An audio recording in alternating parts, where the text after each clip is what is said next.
coalition between themselves and ODM. He was in my constituency 2 days ago. And he said, nimesikia kuna watu wanataka power, sijui ni power gani wanataka. He actually made a mockery of ODM. He made a mockery of the top leadership in ODM. And he was laughing at them and wondering what power they are looking for. Because from where he sat, he's already dissipated that party. He's already finished the party. To him, there is nobody within the power party who's got the strength to actually come and make any demands to William Ruto. That's exactly what he's telling them. He's telling them, you're making demands as who? If he cannot heed to the demand for tunataka power, what makes you think William Ruto is going to listen to you when you're saying that you're going to exchange? ODM has lost this before they begin. And the reason they lost it is not because ODM is bad. It's because there are few greedy elements within ODM who only cared so much about their own stomachs, they forgot the ideals that BAMBA fought for. If ODM had been negotiating from a point of, look here, we are not even interested in this government. You're the one who called us.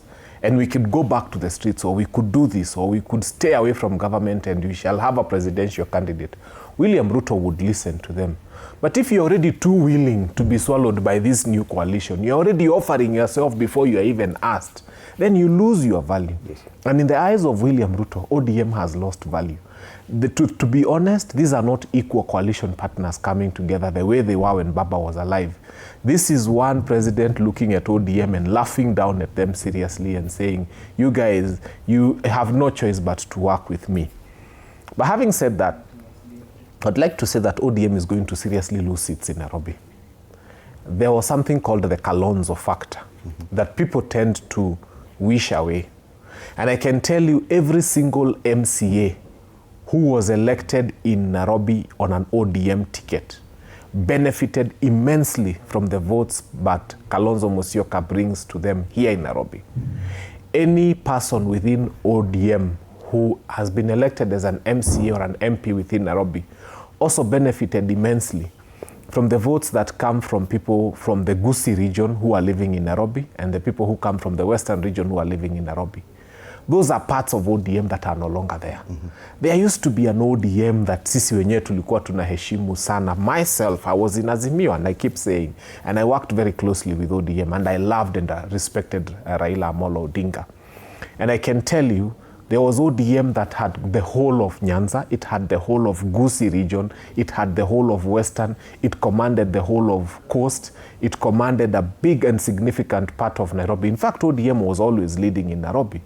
Now, the president is taking an ODM that is devoid of Gusii Nyanza, an ODM that is devoid of Western, an ODM that is struggling in Coast. You saw they had that Linda Grounds rally there and how much money they were giving out and how horribly they struggled. Mpaka Oscar Sudi mwenyewe anakuja anasema nyinyi mnatupatia ODM yenye haina watu, Sifuna ameenda na watu. And when you hear Oscar Sudi saying that verbatim, not hiding, then it tells you those are conversations they are having within government. That tumepewa ODM ambayo ni nusu na haina what we were looking for. Because politics, unlike football, you know football, if you buy Messi, he comes with a skill and he'll score goals for you.